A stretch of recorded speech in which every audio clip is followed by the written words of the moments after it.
आज कहानी एक पत्रकार की जो निकला है भिक्षाटन पर, वो भीख मांगकर दिल्ली में यमुना को साफ रखने का बीड़ा उठाया। आज भैया दूज से लेकर के 2025 की भैया दूज तक वो विभिन्न लोगों से मिलेंगे और लोगों को अवेयर करेंगे कि वो तन मन धन से उनकी मदद करें ताकि यमुना को दिल्ली में कम से कम साफ रखा जा सके, क्योंकि यमुना अगर प्रदूषित होती है तो सबसे ज्यादा दिल्ली से ही होती है।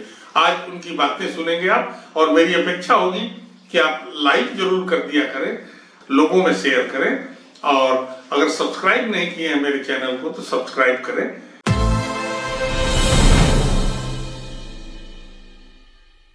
पुण्यात्मा, हम सब प्रकृति के पुजारी और ईश्वर की संतान, अंधेरा को चीरते हुए जैसे दीपावली मनाए हैं उसी तरह से छठ मनाएंगे, और दोनों के बीच में आज भैया दूज का 5-7-8 साल नौकरी रहेगा जगदीश भाई, और नौकरी करते करते हम लोग रिटायर होंगे, चले जाएंगे। पिछले साल वजीराबाद या जो सफेद झाग की खबरें इस समय टीवी पर आई हैं, इसी को देखने और खबर करने के लिए वजीराबाद गए थे।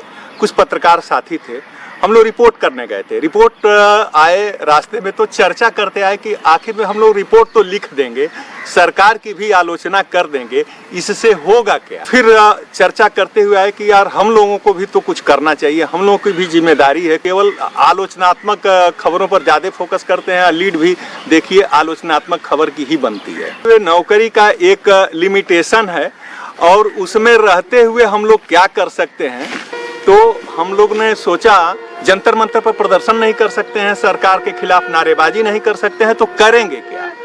तो फिर हमने दिल्ली यूनिवर्सिटी के कॉलेजों को टारगेट किया, वहाँ छोटे छोटे मीटिंग की, इन्वायरमेंटल साइंस के अध्यापक और टीचरों से मुलाकात की, स्कूलों में गए, व्यापारिक संगठनों के साथ मुलाकात की, पुरानी दिल्ली के लोगों से मिले। पुरानी दिल्ली के लोगों की गजब की आस्था है जमुना जी के प्रति। और उसके बाद हमने कहा कि हम लोग मानव श्रृंखला बनाएंगे अपनी जमुना जी को देखने के लिए।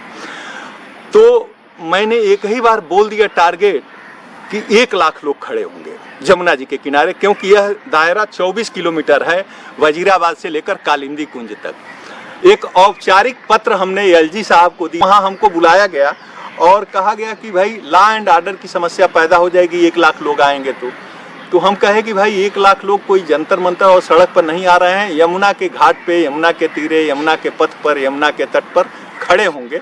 बड़ा आयोजन हुआ, कुंभ जैसा माहौल था 4 जून 2023 को। स्वयं की हुई कामों की आलोचना अपने आप से करते हैं। तो मुझे लगा ये केवल इवेंट बन के रह जाएगा तो क्या होगा, कैसे होगा। यमुना जी पर फिर खबरें चलने लगी। संकल्प लिया, कुछ लोग कह रहे हैं ये तो आपने भीष्म प्रतिज्ञा जैसी प्रतिज्ञा ले लिए। यह लिया कि इस पर हम भिक्षाटन करेंगे। तो भिक्षाटन तन मन और धन भी लेना है, और यह एक जन जागरण अभियान भी है। यह इस भैया दूज 2024 भैया दूज से 2025 भैया दूज तक चलेगा। इसमें नौकरी भी मैं करूँगा, नौकरी करना मेरी ज़रूरत है, इसलिए कि उसी से मेरा परिवार चलता है। तो नौकरी करूंगा तो 5 बजे ऑफिस पहुंचूंगा और 9 बजे रात तक ऑफिस में रहूंगा। वीकली ऑफ मेरा कोई नहीं होगा इस 1 साल में।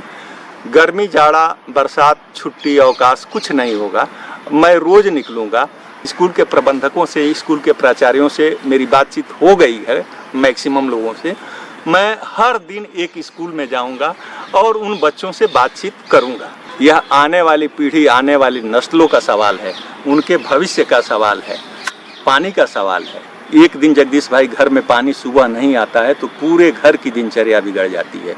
यमुना जी हम लोगों को अमृत स्वरूप पानी पिलाती हैं, और यही यमुना जी दिल्ली में आते आते इनका दम घुट जाता है। 80% यह दिल्ली में ही प्रदूषित होती हैं। आप अभी हथनी कुंड से उधर चले जाइए, यमुना जी साफ हैं, स्वच्छ हैं, लेकिन यहाँ इनकी अविरलता और निर्मलता के सामने हम लोगों ने संकट के बादल खड़े कर दिए। वेंटिलेटर पे यमुना जी हैं। कुछ लोग आते हैं, आरती करते हैं, तो मैं कहता हूँ कि यह 100 का श्रृंगार कर रहे हैं। यमुना जी की आरती करने से क्या हो जाएगा। जब मैं लोगों से पैसा लेने, तन मांगने और धन मांगने और उनका मन मांगने जाऊंगा तो क्या क्या सवाल होंगे, लोग पूछेंगे। तो मैं लोगों से रिक्वेस्ट करूंगा अपने बर्थडे पर, बेटे के बर्थडे पर, मैरिज एनिवर्सरी पर, पिताजी की पुण्यतिथि पर, पिताजी की याद में, माताजी की याद में एक वृक्ष लगाइए, एक वृक्ष का कुछ मूल्य दे दीजिए। 10 साल तक हम उसको, उसकी रक्षा सुरक्षा, उसका पालन पोषण करेंगे। दूसरा एक कार्यक्रम है जो निश्चित रूप से इसको पूरा करेंगे, वह कार्यक्रम यह है कि एक यमुना शोध संस्थान बनाने के। यमुना शोध संस्थान यमुनोत्री से लेकर प्रयागराज तक यमुना के विषय पर शोध तो होगा ही, एनवायरमेंटल साइंस के डीयू के बच्चे रिसर्च करते हैं, उनका प्रोजेक्ट भी होता है, तो उनको भी इन्वॉल्व करने के प्रयास होगा। हमारे साथ तमाम विशेषज्ञ हैं, वो जा के स्कूलों में प्रशिक्षण देंगे। और मैंने टारगेट लिया है कि हर साल 100 बच्चों को यमुना के प्रति, गंगा के प्रति, पर्यावरण के प्रति, हवा के प्रति जागरूक करें। कुछ बच्चों के अंदर संस्कार तो आएंगे इसके, उसमें 10% बच्चे भी काबिल हुए तो वह इस हम रहें ना रहें इस सिस्टम को आगे बढ़ाते जाएंगे। क्योंकि जमुना जी और गंगा जी का सवाल एक दिन का सवाल नहीं है कि आज हमने कुछ किया और 1 साल में जमुना जी साफ हो जाएंगी। मैं अपने संस्थान का शुक्रगुजार हूँ कि मुझे पूरा सहयोग मिला और कहा कि नहीं, आप कुछ अच्छा कर रहे हैं, संस्थान आपको पूरा सहयोग देगा। कि है सौंप दिया इस जीवन का सब भार तुम्हारे हाथों में, है हार तुम्हारे हाथों में और जीत तुम्हारे हाथों में। धन्यवाद। मेरा दायित्व था कि मैं एक पत्रकार की मुहिम को सपोर्ट करूं और उसकी सपोर्ट में इस वीडियो को आपके सामने रखा है। अपेक्षा करता हूं कि आपको पसंद आया होगा। उस पत्रकार की अपनी मंशा, उस पत्रकार की अपनी सोच और पत्रकार का अपना काम और मेरे चैनल का ये प्रयास। आज बस इतना ही। धन्यवाद। नमस्कार।